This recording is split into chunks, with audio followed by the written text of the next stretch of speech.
where news comes first. This is WECT News at midday, streaming live on WECT.com and the WECT News app. Well, good afternoon and thanks for joining us. I'm Kim Ratcliffe. And I'm Bob Bonner. This afternoon, a woman dead after accidentally shooting herself. This story is new at noon. The incident happening on Ruby Kids Road near Bladenboro. According to the Bladen County Sheriff's Office, Crystal McLam was watching a movie with a friend when she accidentally shot herself moving a loaded gun from a coffee table. An autopsy is being performed in Raleigh. The sheriff saying they are still investigating that case. We have an update for you on the two teens injured in a deadly car wreck. Brothers Justice and Devin Harris are now listed in fair condition at New Hanover Regional Medical Center. They were both in this car that was literally cut in half during the wreck in Charlotte. According to police, the car hit the side of a bridge, then went into a creek on Bridger Road. Now here's our first look at the young boy killed in the wreck. Caleb Smith was 13 years old. This picture is from the funeral home. A memorial service for Caleb will be held at 2 p.m. on Sunday at Ground Zero in Myrtle Beach. A criminal summons filed against a local multi-million-dollar lottery winner has now been dismissed. Lorna Marlowe accused Maria Holmes of making threatening and harassing phone calls. The case was scheduled for today in Brunswick County Court, but Marlowe didn't show up. Holmes was represented in court by her attorney. She was cited in July for possession of drugs. The criminal case against a Topsail High School baseball coach has been continued until next month. Jonathan Granville Garris was charged with assault on a female and assault by strangulation, this back in December. A few weeks later, the Pender County school officials did suspend him. Keep checking with us on air and online as well as on the mobile app for any news updates in this case. Whether you grow it, eat it, cook it, a conference today helps you connect with local farmers and also fishermen.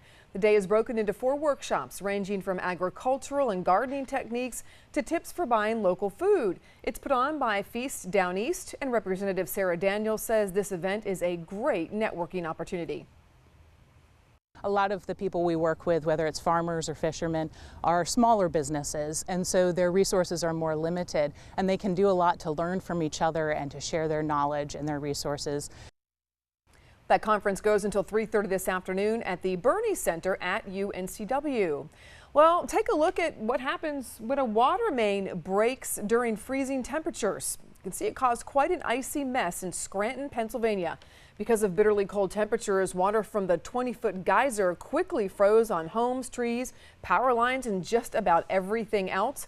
The water damage tore up sidewalks and asphalt as the break flowed uninterrupted for 3 hours before a utility crew could contain it and begin repairs. I guess if we had a little more water around, Patrick, well, we wouldn't quite see that. I know it's not that cold. No, definitely not that cold. And actually temperatures have been slowly rising and actually kind of holding in the upper 30s, even some middle 40s down near the beaches this afternoon. Here's a look at the New Worth Motors First Alert Skycam. Got a couple of little drops on the rain, the windshield, but a quick brush of winter. This is what we're calling this system as it's kind of rolling through here and actually lifting up to the north fairly quickly. Right now, 35 degrees in Wilmington, 34 in Elizabethtown. You notice the only spots that are at or below freezing up here, Cumberland County, as well as Sampson, Duplin, and also Onslow County. You notice 41 degrees Oak Island and 43 North Myrtle Beach.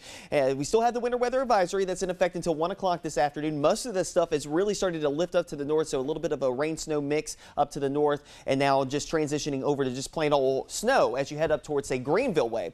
Here's a look at the hour-by-hour forecast. Again, temperatures kind of holding around the 30s and 40s over the next couple of hours. Rain showers should taper off by the end of this evening. All right, Patrick, a British production company involved in the making of Star Wars: The Force Awakens now facing criminal charges. Bill Neely reporting this afternoon it's all over an incident in which actor Harrison Ford, Han Solo, broke his leg. You might need this. I think I can handle myself. Harrison Ford's character, Han Solo, expects trouble in Star Wars, but the actor didn't expect to be hit by the door of his spaceship. 2 years ago at Britain's Pinewood Studios, he was filming on the set of the Falcon when he was hit by a heavy hydraulic metal door. It broke his leg. He had to be airlifted to hospital and spent weeks in a wheelchair and on crutches. Now Britain's main safety body says that was so serious, it's prosecuting the production company Foodles for failing to manage risk on the set. By law, it says employers must take reasonable steps to protect workers. This is as true on a film set as a factory floor. The Star Wars production company says cast and crew safety is always a top priority. We are disappointed in the decision. Ford managed to finish the movie. We're home. And it's not the only time 73-year-old Ford has had a lucky escape. Last year he crash-landed his vintage plane. There's no suggestion Ford is considering action against the movie makers. It's true. All of it. The force, though, clearly awakening Britain's health and safety officers. As for the Star Wars franchise, well, nothing can stop it, not a lawsuit nor a broken leg. The sequel to The Force Awakens, so far only called Star Wars Episode 8, has already begun shooting at the same Pinewood Studios. Guys, let's hope they've fixed that spaceship door by now. Back to you.